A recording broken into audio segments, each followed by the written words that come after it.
Ayan, good day everyone. Ayan, papunta po ako ngayon sa project namin dito sa St. Monique Valley para ipakita ko po yung updated na ginagawa po. Actually, nag-upload na ako nung nakaraan lang. So, mag-upload ulit ako ngayon para po makita natin uli yung pinaka-development din po ng property. So, ito po, basketball court po yan. Yan. Actually, sa townhouse po ito. Taga rito lang din po ako, kaya mas mabilis ko rin naman po siyang maibibideo. Yan, ito po yung view niyan. Yan. Tapos po, yung may St. Monique po na pangalan, may swimming pool po dyan. Ito po yung pinaka-amenities ng townhouse. Although pwede naman po lahat talaga ritong magpunta kasi dalawa naman po yung swimming pool dito. Isa po sa main road, tsaka po isa rito sa townhouse. So syempre pag residente ka na ng St. Monique, kahit saan ka naman po magpunta, yan. Yan. Tapos ito po yung view niya. So kita po natin dito sa location na to yung Pililya Windmill. Ayan po. Yan. Pililya Windmill po yan. Yan.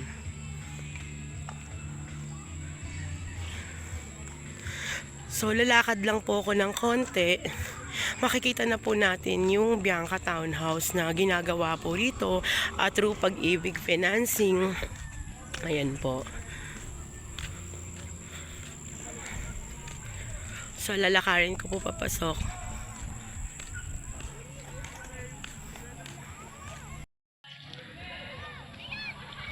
Ayan, ito po yung view dito sa may townhouse ng Bianca.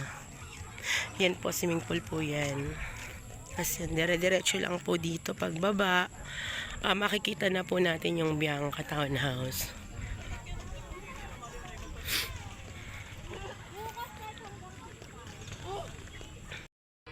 Yan. Ito po, yung pababa po na yan is papunta na po yan ng main road. Tapos ito po, isang daan din po to papunta ng Bianca. So, ayan, ginagawa na po nila ng kalsada dito. Papasok po. Kasi magiging entrance din po ito. Pasensya na po kayo sa boses ko kasi namamalat po ako, guys. Ayan. Ayan, ito po.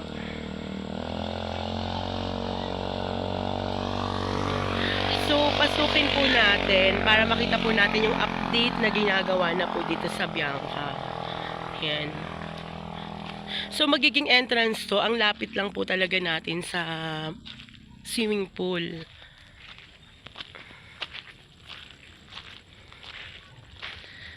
Yan. Napakaalwaan na po dumaan dito kasi nilagyan na po talaga nila ng mga graba para po masemento na din po nila at magawa na po nila ng kalsada.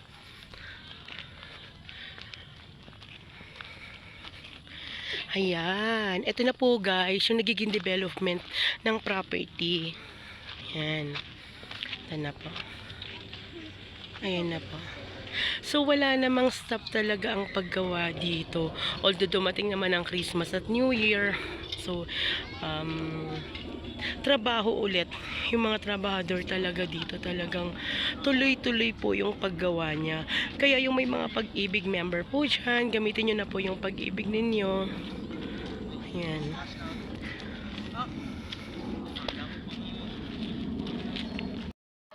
Ayan guys. Ito. Ayan.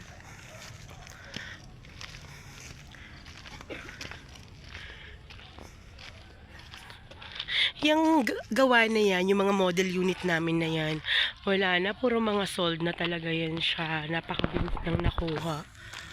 Ayan.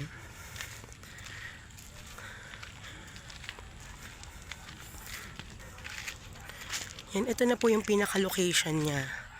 Ayan. Yan.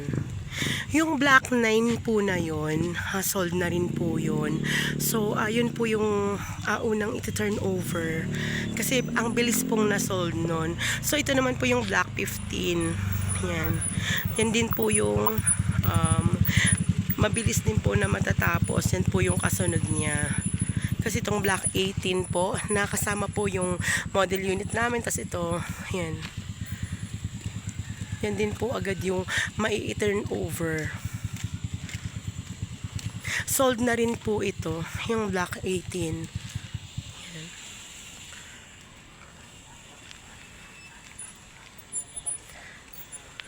Kaya ano pang hinihintay nyo po if ever na member po kayo ng Pag-ibig Financing at nangarap naman po kayo ng 2024 ng bahay at hindi pa kayo nakakapag-isip. So wag na kayong mag-isip. Year 2025 na po, mag-avail na po kayo ng bahay. Dito po sa St. Monique is 24/7 guard, overlooking po yung view ng Bianca. Flood free 100, siguro 102% na talaga na wala talagang baha dito sa St. Monique. Yan.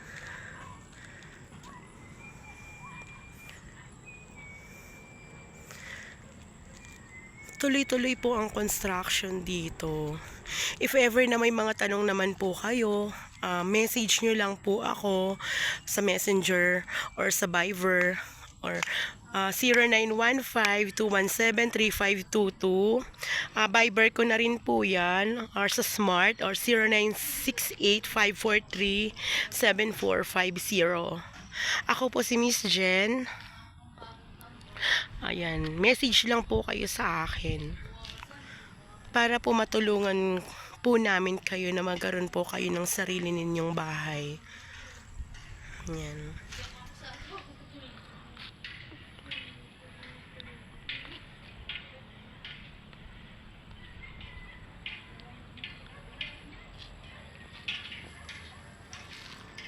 Ayan, ito po.